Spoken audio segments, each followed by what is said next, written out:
Hi, this is Steve Cochran, and welcome back to you and me as we start a brand new season of Live from My Office. The people at Buzzsprout, that's one of those funny name companies that make sure we in the podcast world get our podcast published so you can hear them. The Buzzsprout people say this is episode 209, and who am I to argue with a company called Buzzsprout?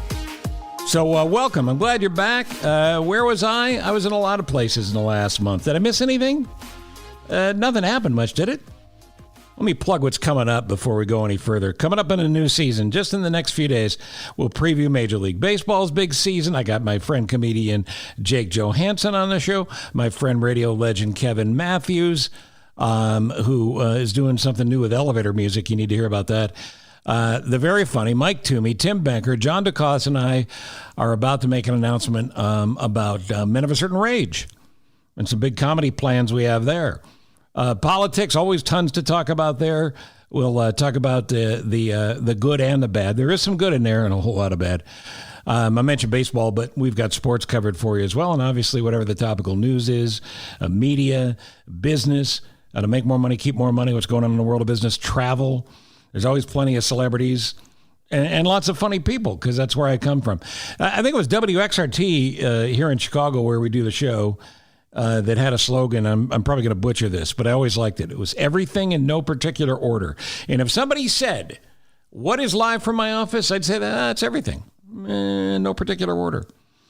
You know, it kind of combines where I fall short in life between my attention deficit issues and my disorganization.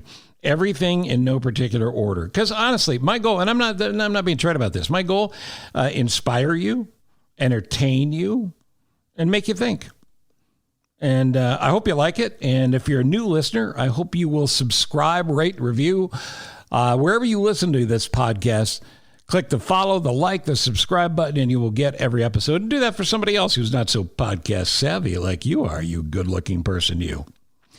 Thanks to David Hochberg. Nothing happens here without Mr. Hochberg's support. And David Hochberg and Team Hochberg continue to help you, especially when there's talk of interest rates and all of that. But it's probably no better time than right now to talk to Hochberg. All he wants to do is try to save you some money. But you got to do your part. Get a hold of him, 855-56-DAVID or 56david.com. So what did happen while I was away? Well, the major war continues because Vladimir Putin, as I've said many times, is clearly off the beet farm. So what do we do about him? So Putin's nuts. The people of Ukraine are amazing, inspiring. God bless them all.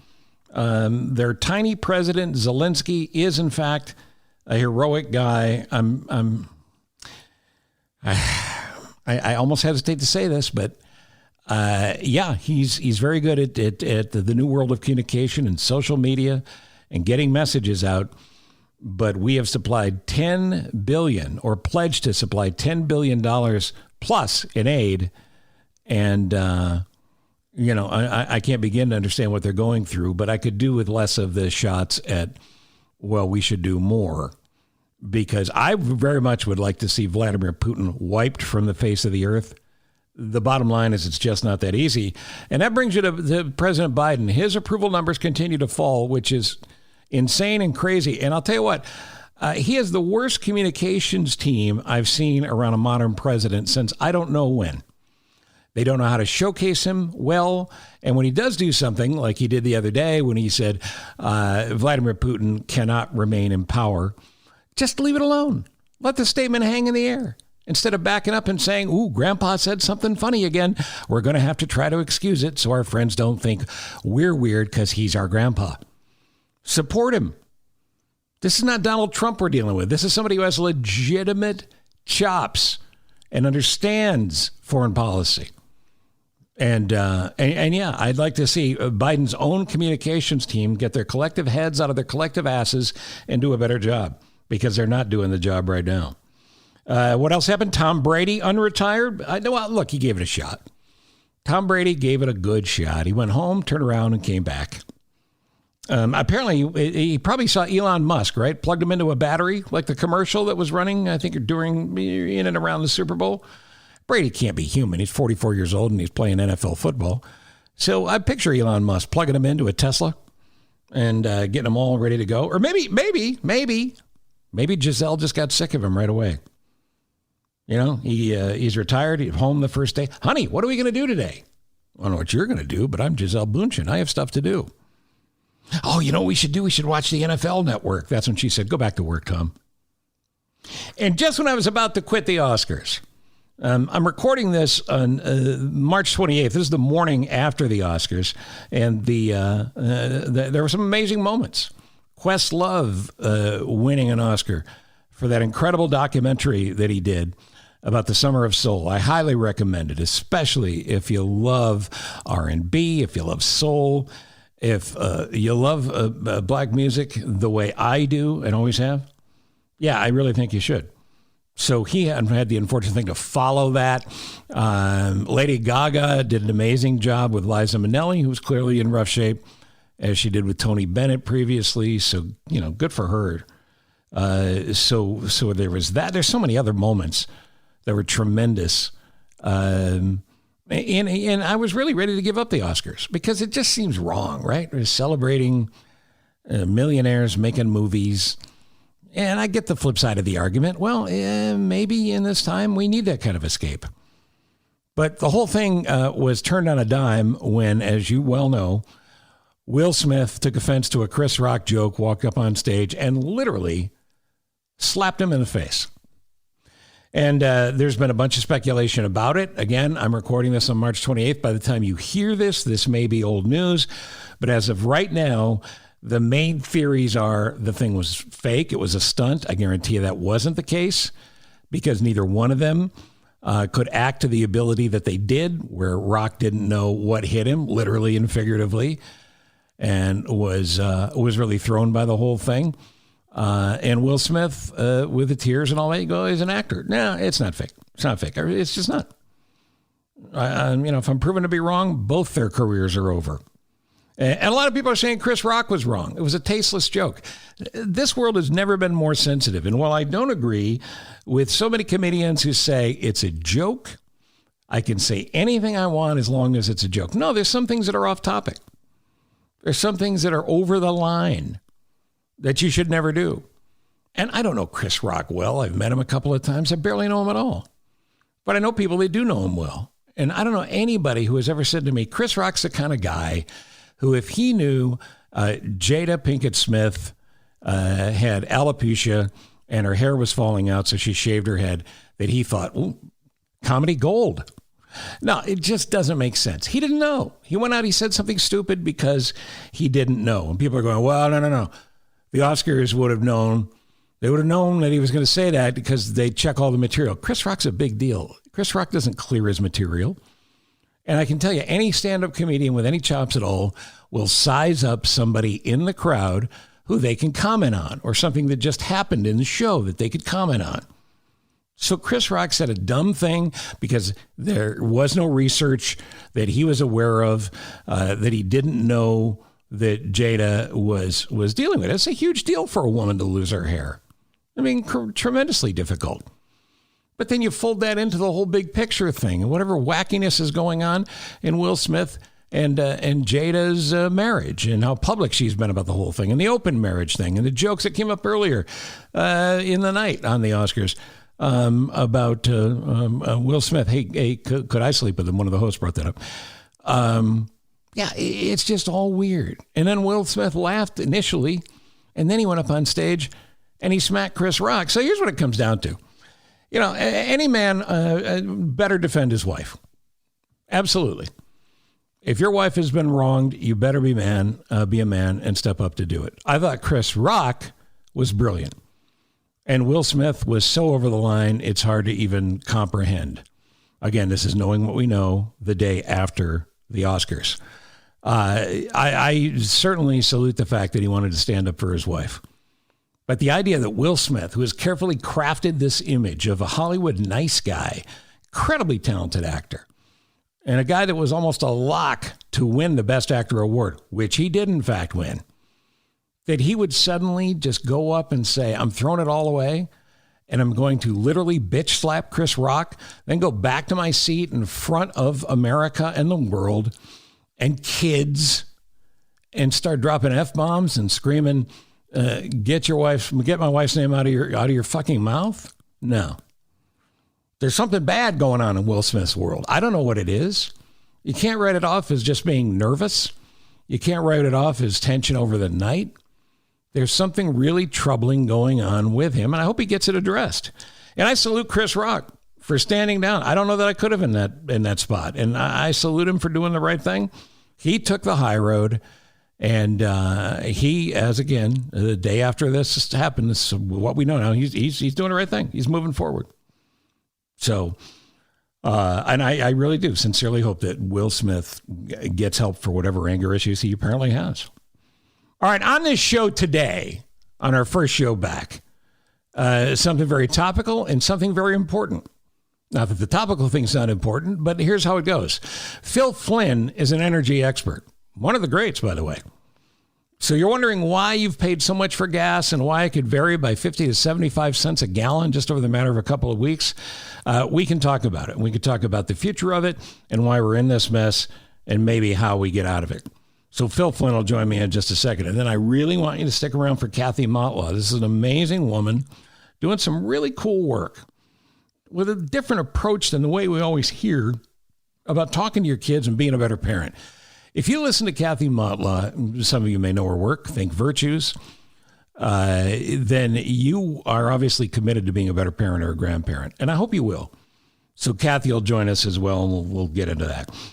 As I mentioned, thank you, David Hochberg, as always, for providing the support you do so we can do this show. Well, let's jump to this Phil Flynn conversation I had just the other day.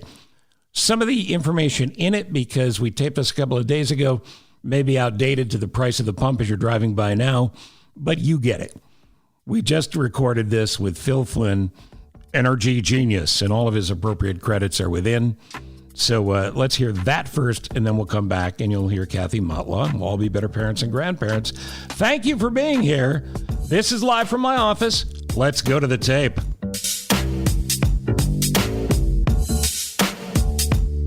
If you're purchasing a new home, refinancing your existing home, securing a VA loan or a reverse mortgage, or you got questions. You got questions you need answers to regarding the biggest investment you'll ever make, your home, the money tied up in it, and how to get the most out of it. Team Hochberg is your trusted local lender. Jamie is 70, a limo driver. His business got crushed by the pandemic. He's been living off credit cards. The stress of not working and credit card debt deteriorated Jamie's health. He called Team Hochberg. They talked about a reverse mortgage consolidation. Team Hochberg reverse mortgage expert Jose Rodriguez helped Jamie secure a reverse mortgage, paid off that mortgage, and eliminated his credit card debt and reduced his payments $2,500 a month. That's a big deal. Before calling Team Hochberg, stress was literally hurting, if not killing, Jamie. He was living off his credit cards. And after calling Team Hochberg, Jamie secured that reverse mortgage, eliminated his debt, and saved $30,000 a year. Team Hochberg has helped me before, my family as well. Radio listeners of mine, podcast listeners now. And like Jamie, if you need to pay off debt, reduce your monthly payments with a reverse mortgage, but don't know what's right for you, well, call the people that do. They'll talk you through it. 855-56-DAVID or 56david.com. No obligation. Call them. Tune in to Home Sweet Home Chicago, hosted by David Hochberg, Saturday mornings on WGN at 10 o'clock after House Smarts. And remember, Homeside Financial, as always, is an equal housing lender. NMLS number 1124061.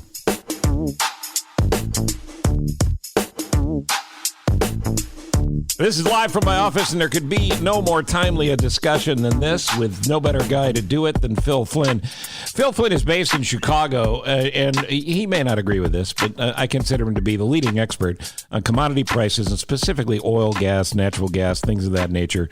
This stuff that we all need every single day. We don't want to think about it. We don't want to pay too much. Phil's out there telling us how to handle it. It's great to have you back. How are you, sir? Thanks, Steve. I used to work for money. Now I work for gas. So it's either way. Well, you can pay me either way. Here's the thing that everybody gets selfish about in this country. You know, I think most of us at least pause and recognize how lucky we are to live here. But we drive by the gas station and we see that it's $4.50 a gallon, or it's $4.60 or $4.70 or whatever it got up to a week or so ago. And we start whining and complaining where around the world the prices are astronomically higher in developed countries. Granted, that may be true, but we still want it cheaper here. So short-term horizon, where are we going with gas prices, and can you even tell at this point? Well, I think we're in a new era of higher gasoline prices. We're not going to get as high as Europe because in Europe it's so expensive they can't sell them in gallons. They put it in liters. That's my experience anyway. Right. But, I think we're in a new era of higher gasoline prices, mainly because we've become complacent about cheap gasoline for many, many years. People forget, history. Back in the 70s, we had gas lines. We were worried about OPEC cutting off our supplies. And then our energy industry created miracles and we became energy independent. And then we started to take it for granted. And it's like, let's, get on the energy industry. Let's regulate the heck out of them. Let's tax the heck out of them. And then all of a sudden, we had a little conflict in the world and everybody's like, wow, I didn't know supplies were that tight. So that's pretty much the story, Steve. Here's the thing, too, that I think people don't understand. And we're kind of at a perfect storm here in so many different ways. But one of them is there's not great reporting out there. There's folks involved in the media, the business I was in forever and ever and ever, and I suppose I'm still in, who are frankly young and inexperienced and shouldn't be shamed for it, but they're not great reporters yet. So you tend to get headline-style reporting as opposed to the depth that you provide through the Price Futures Group and on Fox Business and various other places, including that War and Peace treatise you write every day, which I'm a fan of, on the energy industry. But there's so many nuances to this, one of which to me is all we hear is America is the number one oil supplier, or the number one oil, possible number one oil supplier. We have more oil than anybody is what I'm trying to say. Why don't we turn on the spigot? It's not that easy, right? It isn't that easy. It takes billions of dollars of investment to keep that machine going. And people don't realize that if you look at the history of the global oil market, it's an industry of boom and bust, right? And, people had a tendency to take gasoline prices for granted. And you go up to the pump, it's like, oh my gosh, I'm paying $4.26 a gallon. This is outrageous. They're robbing me. But then they don't just stop to think, where did that oil come from? Right. Did it come from Texas? Did it come from Saudi Arabia? Did it come from Russia? And how did it get to their corner gas station? Every time they pull up, well, hopefully this will continue. There's gas available at whatever price, but they don't think about the billions of dollars of investment it takes to get that gallon of gasoline to your corner station. And the supply of workers in the industry that would be needed and are needed for us to produce at maximum levels, even if the political will was there to do that, those workers aren't there, are they? They're not. We've seen a pullback in this. And part of that is the demonization, of the fossil fuel industry. You get a lot of these kids going to college and they're being told by their professors, oh, we're going to stop using fossil fuels in 20 years and 30 years. And it's like, well, I don't think I'm going to become a petroleum engineer. That sounds like a bad job. Right. But if you look at the jobs in the industry, the energy industry is one of the best paying industries for people. The average salary, you come out of college, you're making six figures in some parts of this industry. That's an average salary. It's about 85% higher than, other jobs. But the problem is it's a boom and bust industry. If the price of oil goes down, a lot of these guys get laid off. And it's because of that cyclical part of the industry that kind of also shies people away.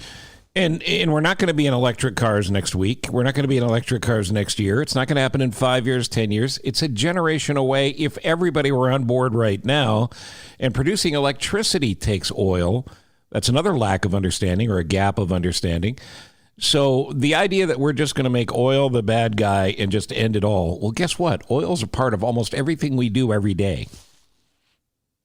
It absolutely is. And I don't think people realize, you get these headlines, and you get these people that are holier than thou and saying, well, I drive an electric car. I'm carbon, I care about the planet. But I don't think they realize that it's an electric car. You have to drive it almost 140,000 miles before you get any net positive effect on the environment. Okay. And in fact, the Wall Street Journal did a study. They compared an SUV with an electric car.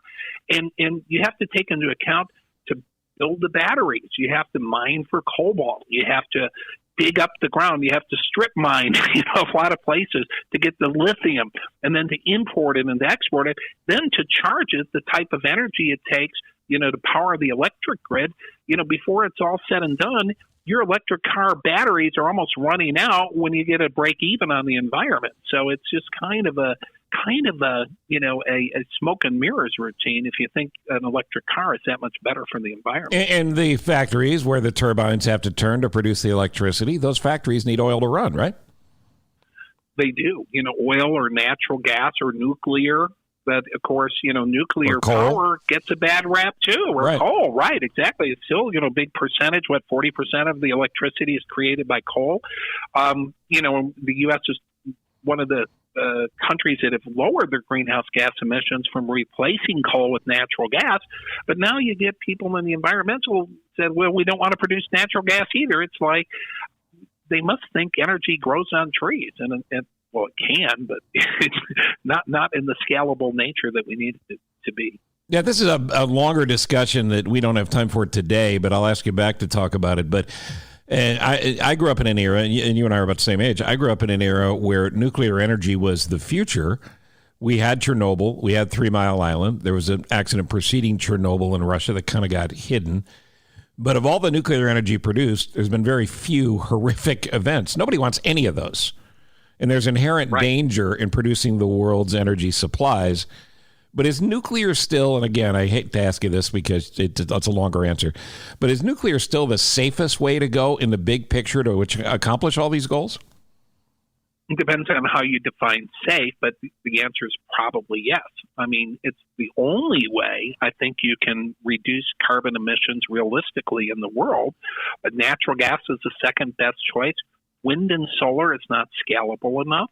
I always get a little sad when I drive down towards downstate, Illinois, where, used to have these rolling hills by the Mississippi River. It used to be beautiful. Now you have wind turbines all over the place. It's kind of an eyesore. Yeah, you're absolutely right. I mean, nuclear power is the only major power source that has no greenhouse gas emissions, but people have got everybody remembers the movie, The China Syndrome, and the end of the world, and, all of that kind of stuff. And believe me, the nuclear power plants that they can build today are so much different than the ones they were making back in the 70s, and so much safer. But you point out that, they are a lot safer. And a lot of people would point to Chernobyl and say, oh, look what happened there. Well, it was because Chernobyl was part of the Soviet Union and it wasn't correctly maintained. And, so that was human error that hopefully we've learned from that and it won't happen again. But, you can't bet on that. It brings us obviously to Putin. The man is a raving lunatic. My words, not yours, but I doubt you'll disagree. Mm-hmm. I was going to say a mad raving lunatic myself. But that's okay. Let's work together. Okay. You're right. Okay. But he has the ability to use the world in sort of a hostage crisis related to energy. Is that being reported accurately, or is his energy Bigfoot not as big as we're making it out to be? No, it is. In fact, I would argue, and I was probably one of the first people to say that this is the first war of the Green New Deal. If you look at energy, it has always been a strategic weapon, and Vladimir Putin realized that. He quietly went along with the green energy movement in Europe, bought, Paris Climate Accord. We're all for that. Yeah, you guys shut down your nuclear power plants, put in wind and solar, and if you need a little extra, I'll send you the natural gas. So close down your natural gas fields, Because the idea would be it would make him the bigger dog, right? Because he would then have more power. Right. And he does. Now he controls Europe. I mean, over 40% of natural gas supplies comes out of Russia that powers Europe. And if he decided to shut that off, guess what? Europe couldn't keep the lights on. Okay, that's, and he quietly manipulated Europe that follows what I call the Greta Thunberg energy policy. How dare you, right? And so they shut down all this stuff, and me as an energy guy watching this, I go, this is crazy. You guys are not thinking this thing through. You're becoming totally dependent on Russia. If he decides to go crazy, you're going to have problems, and that's exactly where we're at. Listen, energy, I always remember in the movie Patton, he's like, damn, I could run into, I could take over Germany if I have a few darn gallons of gasoline. Yeah, right? And people forget that Pearl Harbor was caused because the U.S. cut off oil supplies to Japan, in World War II. I mean, so energy is a strategic thing, and to think that we can easily replace it with alternative fuels without a better plan is just crazy. Listen, I'm all for energy transition, but let's do it in a way that's based in reality and not based on, technologies that don't exist. And that's what they're trying to do. And we're finding out it has very negative consequences. Yeah, and I don't blame Greta. She's a kid. And I know you don't either, but she is a focal point of this argument because of how, it's been reported about her. Look, I'm with you. The idea of of saving the environment, of course, we're all in. But let's all grow up and let's realize that we need to live with oil and that oil is not the bad guy. Let's figure out a way to make oil work in a better, more efficient way for all of us. And by the way, the major oil companies, they're all in on this, and they have been. So the last question from me for you is, why has the oil business been so bad at their own brand and their own message? I think there's been an anti big oil lobby in this country since Rockefeller, right? I mean, and they're always the convenient scapegoat for politicians, right? And so it just builds up over time. Builds up over time. I mean, if you act the average kid on the street, what do you think about big oil? Oh, they're big money grubbing kind of guys, No, I think they've run commercials. I just think it's so inbred, and we have a political climate that feeds into that, right? And you look at what's happening in California. Every regulation in California, every tax in California leads to higher gasoline prices. They restrict refineries, so they can't produce as much gasoline as they normally could. They won't allow drilling for oil in their own waters, okay? And then they tax the heck out of gasoline, thinking it's going to send a message to the oil companies. But what happens? They're paying the highest, prices in the country, as much as $6 a gallon. And now they're like, oh, well, you know what? We're gonna give you a little tax rebate. It's like, listen, just don't take my money in the first place. Let me keep it, and let me pay a fair tax. But then this is what happens. All the policies, they do cause prices to go up. And then when the prices go up, they blame the other guy. It's like, it's not our fault. It's the oil companies. Well, no. Government policies have been a major factor in why these prices have gone up. And, I think people have to realize that. Yeah. And by the way, this is why I always, my constant harangue, you got to vote in the general, you got to vote in the primaries. You can't not vote in the primaries and then complain about the choices you have in the general because, look, both sides are at fault. Both sides need to have more courage. Both sides need to work together. Yeah. And Phil, if I go to the gas station, today, Phil, and I mention your name, maybe they knock a quarter a gallon off, probably, right? I think they would. I want to try it myself. I always drop your name at the gas station. Yeah, that's not going to help you. Hey, you owe me $5. I'm like, hey, no, I thought I was going to get you next time. Yeah, you drop my name, you might get some Twizzlers. Other than that, I don't like your chances. Phil, have you seen those stickers that said that Biden did that? We can make stickers that said Cochran did that. There you go. Well, that would be helpful, wouldn't it? Yeah, that'd be great. Phil, where's the best place to? I mean, the people in the business know where to find you, but where's the best place for the public to follow you?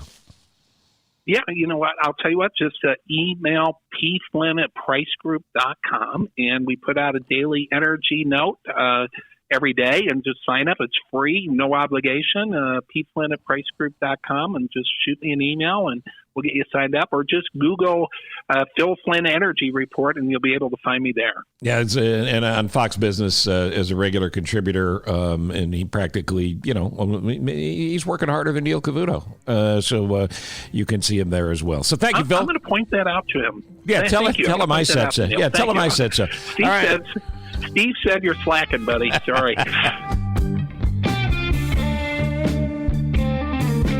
If you're purchasing a new home, refinancing the one you're in, securing a VA loan or reverse mortgage, you need to do what I did. Call Team Hochberg, your trusted local lender. Chuck's a Navy veteran, married to Patty. Both are retired and, frankly, barely surviving off their monthly Social Security distribution. Patty called and said, look, can we consolidate our mortgages? We got a first and a second, and we got $30,000 in credit card debt. Team Hochberg's not like other lenders. Team Hochberg didn't say, I'm sorry, I'm having trouble with the line, and hang up on them. Team Hochberg gets it done, solves the problems. And Team Hochberg loan officer Sarah Ruffer secured Chuck and Patty a cash-out VA loan and reduced their monthly payment over $500 a month, $6,000 plus a year. Before calling Team Hochberg, Chuck and Patty were struggling to pay those mortgages and credit cards. After calling, Team Hochberg helped Chuck and Patty combine their two mortgages, consolidated their credit card debt into a VA loan, and saved over $6,000 a year. Team Hochberg has helped me, my family, thousands of my listeners through the years, and thousands of you podcast listeners now, all trying to survive, and many of you on limited retirement income like Chuck and Patty. Look, you need to pay off debt, reduce your monthly payments. There's a lot to figure out there. Let the people do it who know how to do it and who actually care about you. That's the people at Team Hochberg. 855-56-DAVID or 56david.com. And remember, you can listen to Home Sweet Home Chicago, hosted by David Hochberg, Saturdays after House Smarts at 10 a.m. on WGN Radio. Homeside Financial, an equal housing lender. NMLS number 1124061.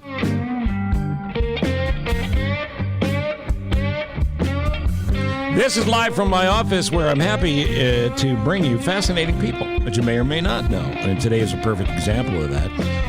Kathy Motlagh joins us. If you know the phrase "think virtues," if you know the work "think virtues," you probably already know Kathy. If not, the more I talk to her, the more interested I am in what she does. She is a mom of two great sons.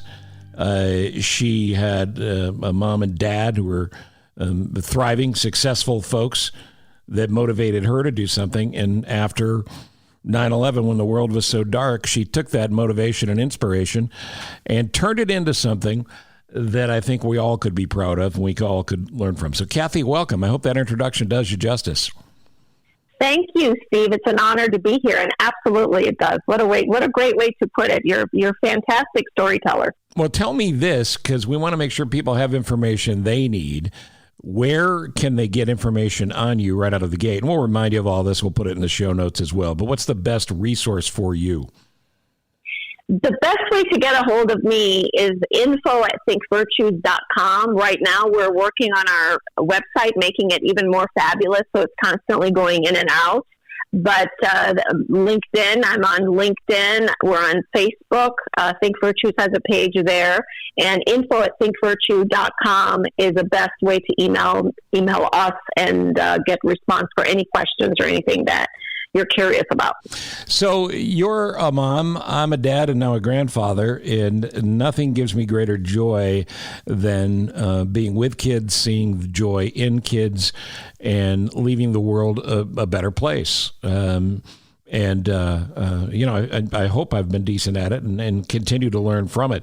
I love the concept of virtues in kids, because I always had the sense that old saying, lead by example, is something that kids would absorb. But your premise, and I fully believe in it, is virtues are something that need to be taught and need to be absorbed. And probably when that little face comes up to you and asks why so many times, this is a perfect door opener to why, because why applies to all things related to virtues and making them the person you hope they'll be. Is that all fair? Absolutely. Absolutely. Conventional wisdom does tell us that if we're, as good parents with our hearts and minds in the right place, and we're good people and doing the right thing, saying the right thing, advising the right way, that our children are going to turn out the way they're supposed to. And the fact of the matter is all that stuff is good and well and wonderful, but children need more. Children need ways they need to gain their own sense of agency, their own sense of judgment making, their own sense of viewing the world in a way that serves them. And our program has been around for a long, long time. I kind of took it and tweaked it and made it more user-friendly and made it in a way that parents can inculcate, habituate, and pass on these virtues in these ways in a meaningful way in a short period of time, because we know that we're all so busy. So in a succinct way, inculcate these wonderful behaviors and virtues and habits and things that we want to see in our children, like confidence, like caring, understanding, grace and honor and forgiveness and generosity and mercy, and all of these things that we want to see in them, and we know that they are inherently hardwired in them. They need ways of expression. And each child has their own unique way. Each family has their own unique way of expressing it. And we really think that it's valuable enough for parents to spend 15, 20 minutes a day to really get these things in a way that is able to be brought out into the world in a way that serves them. My kids grew up in the 90s and 2000s, and the one thing that pop culture always talked about in regards to parents being better parents was self-esteem. And there was no shortage of praise for my kids and the parents of my generation. But self-esteem and virtues are two very different things, right? Yes. Self-esteem is it really has to do with our self-concept, and the virtue that would correlate with that is confidence. We want to see more confidence in our children, and what makes them more confident is competence and the ability and having the agency to do things for themselves, to go through a thought process of making a good decision by themselves, having an inner knowing after doing it a few times, instead of giving them our advice. So this is what you need to do. So our society is really equips children toward what to think, and that how to think component is how they gain their confidence, and then which leads to a higher self-concept, self-esteem that we want. And you're equipping them to live their lives, which might sound crazy if you've got a 5 or a 6-year-old at home, but you can't start too early, can you? No, we start them at 3 years old. That's it. My first son started at age 6, because that's when I started to work with the program, and my younger son at 4. But in our schools, we start children in the 3 to 6 classroom. All right, so let me just throw a few things that are generally considered virtues at you, and you address them in terms of how you think virtues. One would be respect. Yes. So we start everything by defining completely what that virtue means, because everybody perceives every virtue in a different way, just like we have our own lenses and our own way of perception, how we view the world, how the world occurs to us, and the meaning that we assign to things is different and unique person to person. So it's important for families to really have a common language, a common understanding, where I say respect, everybody in the family knows what I mean. So that's the first component, and then we talk about why that virtue is important, why is respect important, and we teach the notion of self-respect. And if a child is respecting himself or herself, then he or she is not going to make decisions that is not good for himself. And if they get used to doing this day in and day out, what we think becomes the words that we say. And our words become our actions, and repeated action becomes our behavior, which leads to our personality and character. So we want, this is a really intentional movement through these virtues that allows for a positive mind movement as the world occurs to us. So what do? I have self-respect. I'm not going to allow someone to talk to me in a negative way, nor am I going to disrespect another person. But I have already gone through the process of teaching what it means, why that virtue is important, and also how we practice it is important. Examples of how respect is practiced, what's important about respect to notice in others and ourselves, and what we want to see in the world. So it's really a systematic, intentional way of quickly passing on the wisdom of the virtues, how you practice it and why and how it shows up, and doing different family activities, fun things around the house, creative activities, ways that they can really own the virtue and really live it. Does that answer your question? 100%. And what you're describing to me rings so true, because it teaches the child how to respect themselves and others, and that's the win. Mm-hmm. Precisely. What about friendliness? Is that a virtue? It is. It's a very important virtue. In fact, it's, I think, one of the first virtues that we teach. And that's really important because we're so, friendliness and inclusion is really important, because one of the things that people don't know, and I talk about often because it's really, we really need to show up with empathy for others, because how we're wired as social emotional creatures. When we are not included in a birthday party, for example, right. When a child isn't included, and every child has experienced that in their life, every child, there's not a single child that hasn't experienced some sort of not including them into some activity or party or sleepover or something.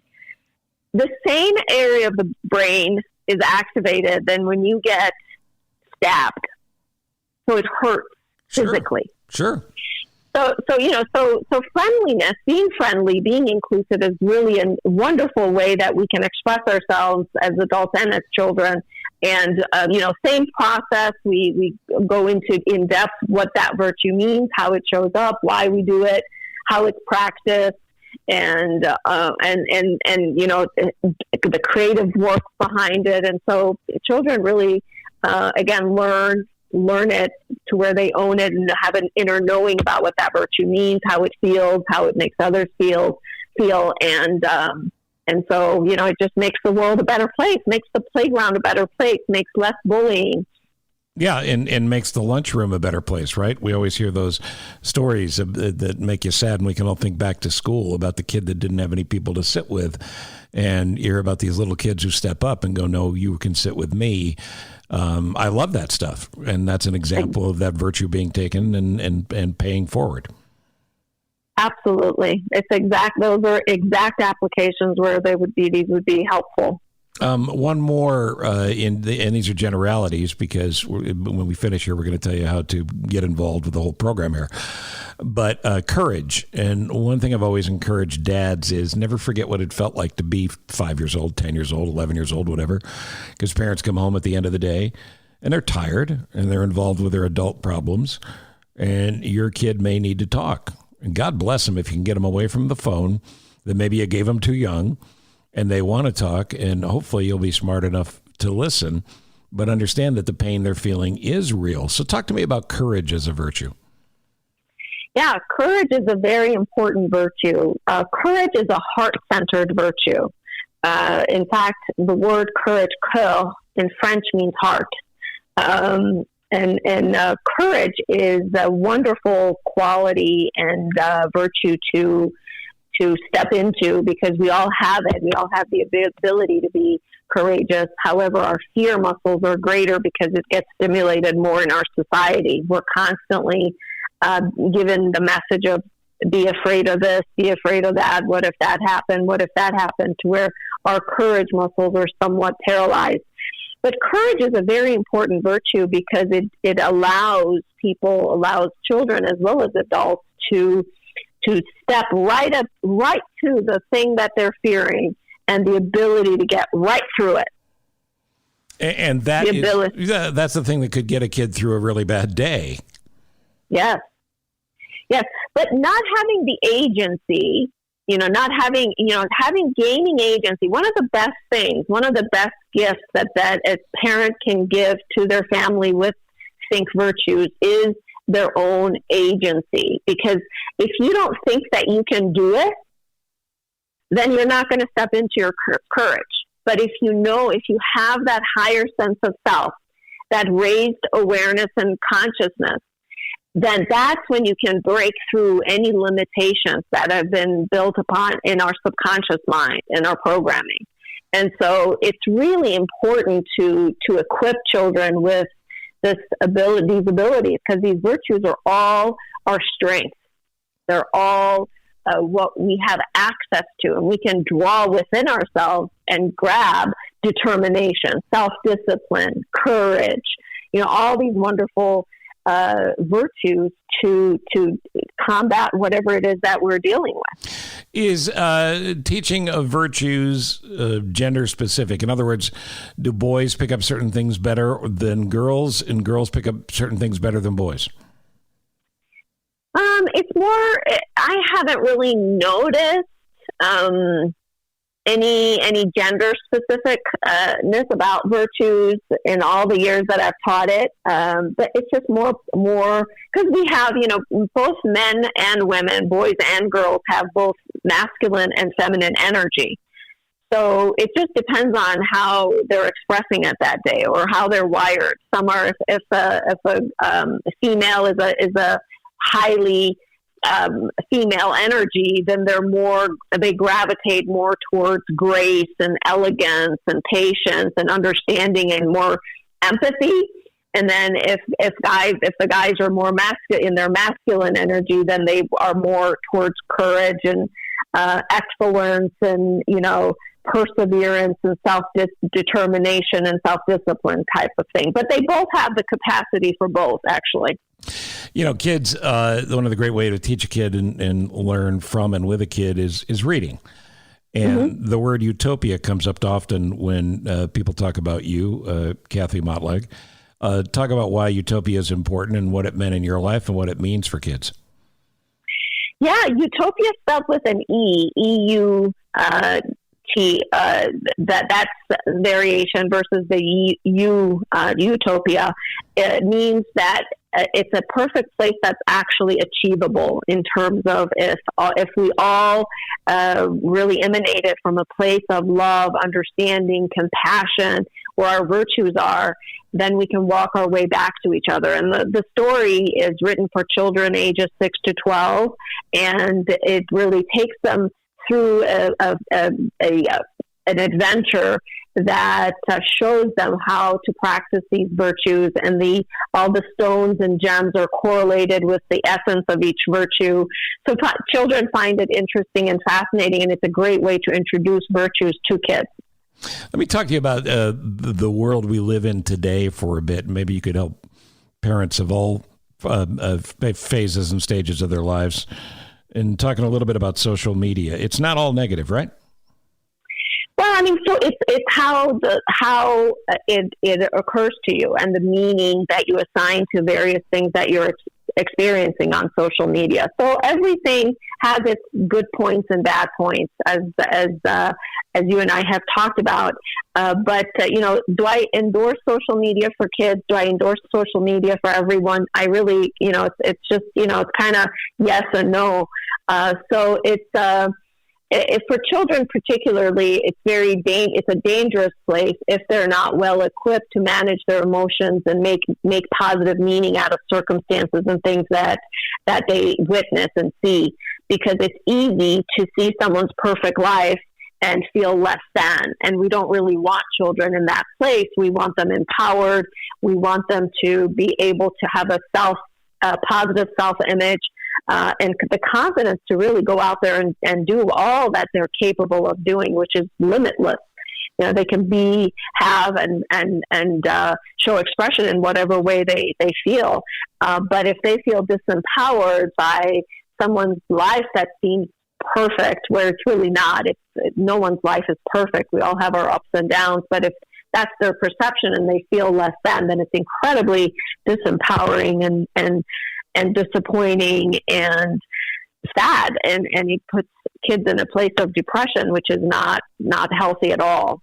No, and we're seeing horrible statistics related to it. It's my words, not yours, but shame on Instagram for not taking action on what we statistically know to be true, and the depression that's created and the suicide threat that's created, especially amongst young teenagers and young girls. So once the cat's out of the bag and the kids have their own phones and they have access to this wherever they go, and maybe the next time we do this, when we have more time, you can talk to me more about this from the parent's perspective, because I know you work with parents specifically all the time and how to be better at that job. It's the greatest job you'll ever have. But what do you do when a kid's struggling with social media? It's not as simple as taking away their phone, because they're hurting, right? Absolutely. And that doesn't really help. What helps is giving them the tools they need to make better meaning, different meaning, and to have a really more positive self-concept. And to have a positive self-concept is not getting your nails done or getting your hair done. It's really deep inner work. And it's not work that's perceived as fun, but it really is. Once you go through the process and see the beauty that exists within each and every one of us, and the depth and dichotomy and the range of discussion around these things that exist that we all feel, and children feel it absolutely. They love virtues once they're introduced to the concept, and they love moral contemplation, the whole notion of what's fair, what's just, what's fair for you, what's fair for all, what's fair for you may not be fair for me, and the whole contemplation of that whole idea is just really fascinating for them. Or empathy is something that that children of all ages care about, because they want to be empathetic toward others, and they want others to be empathetic toward them. And almost everyone feels that they're being nicer to others than they're being to them. So it's just, I don't think that it's a choice, truly. I think it's, as parents who really, I have yet to meet a parent who doesn't do everything that they possibly can for their children. I know that parents, this is a tough job. And we are so judgmental toward ourselves about our parenting skills. And, I just say, you know what, give yourself grace. Give yourself grace. Step into Think Virtues. Check it out. We have a challenge coming up, beginning of April. It's 5 days, completely free. You can sign up for that, and we will take you through the process, and you will see that every single parent is going through the same pain you're going through. And that includes yours truly. I mean, I created the program, I teach it, but that doesn't mean I'm exempt from the pains and the turbulations of life and life experiences. Life is real, pain is real, and what we can do is prepare ourselves and our children to make meanings of the world that occurs to us in a way that serves us versus in a way that makes us sad, unhappy, and depressed. The words virtues and self-esteem we talked about, but I think there's another one that's important to address before we hang up, and that's authenticity.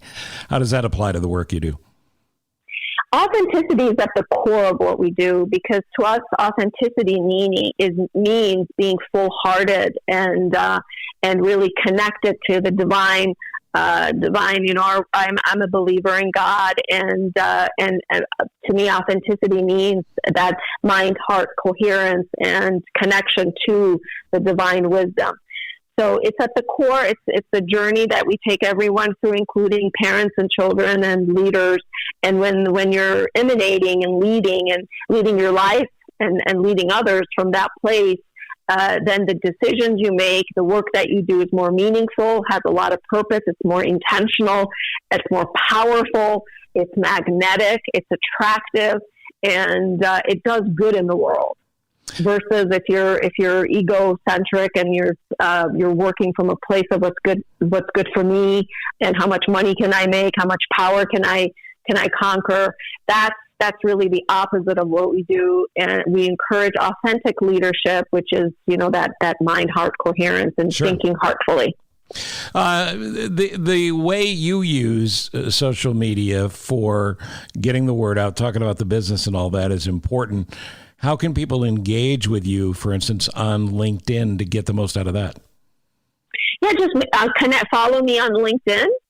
Kathy Motlagh. I'm on. She's a good Scottish girl, kids. Motlagh. That's right, Motlagh. And it's again, if you guys want to get involved, until our website is up permanently, you can contact me at info@thinkvirtues.com, and we can put you on our mailing list. We do not send out a lot of information. We just do a newsletter once every month, at sometimes even less. But we also send to our email list all the events that we have. We do a lot of free workshops, free master classes. I'm teaching a master class next week, and that's Tuesday, Wednesday, Thursday at noon Central for leadership. So we do a lot of free work, a lot of master classes, webinars, and the challenge, the parenting challenge that's coming up in April. We're going to do multiples of those this year to reach more and more parents, so that we can show up in a more powerful way for our children and empower them to gain agency and really think more positively and not think about suicide. And to sign up for that free challenge again, what do they do? We would have to send them an invitation. So if they go to info@thinkvirtues.com and email me, and I can send them an invitation, they can sign up. Perfect. I want to talk to you more about this from a parenting perspective and, frankly, a business perspective as well. I know you work with businesses, and there are great applications for businesses as well, but you're far too busy to keep wasting time with me, Kathy. And I just think it's important to get the word out, and I'm happy to help in any way we can, because you're doing really important stuff here. And the last thing I think I'd say to people, and then give you an opportunity to add anything we may have missed, is this is not just for people about to be parents for the first time or people who have young children. I think this applies at whatever stage of being a parent you're at. At least that's the way I feel it. Absolutely. I couldn't agree more. We start parents when they're thinking about becoming parents to start getting engaged, coming on these challenges, learning, becoming part of our community, which is easy to do. You just sign up, and we include you in or like our Facebook page. Those are all the ways you can get involved. We have membership at every level, and and leadership too. Leaders equipping their employees with the power of authenticity and power of Think Virtues methods. It really helps them become more productive, happier, more collaborative, more creative, which really increases the bottom line of any company, any team. And we've seen wonderful things happen. Teams come up with better ways of doing something or innovating a brand new way of delivering something to a client that saves them or makes them, in some cases, millions of dollars. It's quite significant for companies to adopt the program for their organization. Yeah, I don't doubt it, because this all makes them better, which creates larger revenues, and everybody wins. Exactly. And everybody's happy. That's the thing. We want people happy. We want us to be able to walk our way back to each other, to talk to each other in a civil, positive, constructive, curious, open-hearted way, to where we're not judging one another. There's no place for that anymore. I mean, we've learned that all that does is just create animosity and just, things that we don't want to see in our world. What we do want to notice is the differences of thought, of experiences, of what we believe, and leaning in and being curious, kind, and honor each other's opinions is really the way to go. Kathy, you're very impressive, and I hope we can do this again. Is there anything we missed that you'd like to add? Well, thank you. I just wanted to express my gratitude, Steve, for having me on your wonderful show and introducing me to your wonderful audience. I'm so grateful for this opportunity. Thank you. See, I told you you'd be happy you stuck around. Thank you, Kathy Motlagh, and thank you for the work you do at Think Virtues for parents, grandparents, businesses, all of it. I encourage you all to check it out. And go to the show notes where we have appropriate links for a challenge that Kathy has put up for the month of April. And it's a cool thing that you're probably going to want to get involved with. So check that out. But there's links to Phil Flynn. There's links to Kathy Motlagh, as there is on every episode of Live from My Office. And as I said, subscribe, rate, and review. And anytime you need to get hold of me, it's very simple. It's an email, thecochranshow@gmail.com, thecochranshow@gmail.com. Charitably, on every episode, I bring up a charity that I'd love for you to support. And we're going to pick this up right where we left this off before we took the break for spring break and a hiatus 3 or 4 weeks ago. And that's my friends with Rags of Honor, Mark Doyle and Kip Doyle. They've done at least one, it may be their second trip by now, trip to the Polish-Ukraine border to help hand out relief supplies Mark is somebody that knows everybody. He's been making deals here to get more supplies there and to use the leverage he has to make it as easy as possible for the horror that goes on there and the people trying to escape the country they call home until the world can return to some sense of normal. How can you help? Well, you can do it in two ways. If you go to ragsofhonor.us, there's some very cool shirts. Rags of Honor, you'll remember if you listen to me with any regularity, is a silk screening company that hires homeless and out-of-work veterans and puts them to work to help them get back on their feet. And Mark and Kip have helped, tens and tens and tens of veterans do just that. They take pride in their work. They do great work. So you go to ragsofhonor.us. Right on the homepage, you're going to see this beautiful shirt that was created to help Ukraine. And all the money from you that you spend on that shirt, and I bought a couple, is going to go to the people of Ukraine. That's one way. You can also go to their foundation, and that's ragsofhonor.org. And on the foundation, click the donate button, and they're taking those funds to help Ukraine now as well, to support the mission to get over there and to bring supplies and all of that. So, again, here's a very clear way to help. And I encourage you to do shopping at ragsofhonor.us for all their stuff. It's great clothing and hats and other things.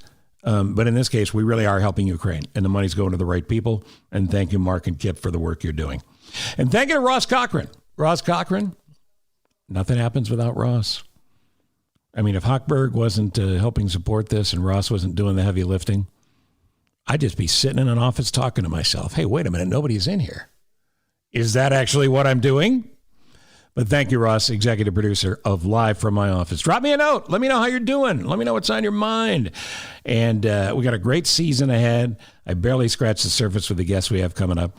But certainly drop me a note at thecochranshow@gmail.com if there's a guest you'd like to hear. That's it. I'm done. Until I see you for the next edition. And by the way, on the next edition, comedian Jake Johansson is back. If you're in Chicago the week of March 28th, he's going to be at Zany's, and he's just one of the best ever, so you're going to want to see him. More on that when we do this again next time on Live from My Office. 30 years plus on the airwaves, you have turned your dial to me. Now you're tuned into my podcast. It's Live from My Office, Steve. From Ithaca, New York, to Carolina South, W. Cochran Steve. From Minneapolis and then Chicago twice, top-rated shows achieved. Sit back, relax, and now listen to my show. When or wherever you are, 'cause you're on the go. A-list celebs with some laughs and great info. Live from my office, the Steve Cochran Podcast Show. Yeah, yeah, yeah. No better place to be. Yeah, yeah, yeah, yeah. Subscribe and like for free. Yeah, yeah, yeah. Live from my office, Steve. So glad you're with me. It's Live from my office, Steve. Thank you for listening to Live from My Office, a service of Monkey Run Productions. All rights reserved. The podcast is hosted by Steve Cochran, and it's mixed, edited, and produced by me, Ross Cochran. Steve is available for corporate speaking gigs. He would love to MC your event, and occasionally, he's funny. Thank you for listening. Head to cochranshow.com for more.